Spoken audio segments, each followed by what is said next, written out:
حضرت عثمان غنی رضی اللہ تعالیٰ عنہ کی جو پیشہ تھے اس میں انہوں نے وہ کامیابی اور شہرت حاصل کی کہ ان کا لقب عثمان غنی ہو گیا۔ Thanks for watching. Don't forget to like, comment, share and subscribe to Maulana Habibullah Rohani Official. حضرت عثمان غنی رضی اللہ تعالیٰ عنہ کی جو پیشہ تھے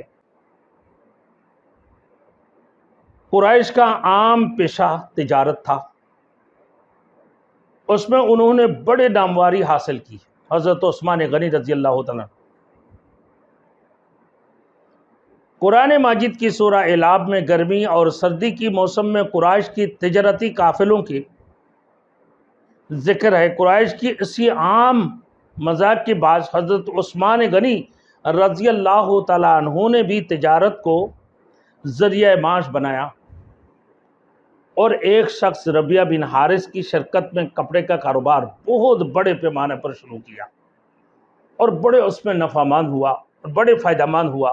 اس میں انہوں نے وہ کامیابی اور شہرت حاصل کی کہ ان کا لقب عثمان غنی ہو گیا۔ عثمان بن عفان سے عثمان غنی بن گئے، کتنی بڑی تاجر تھے۔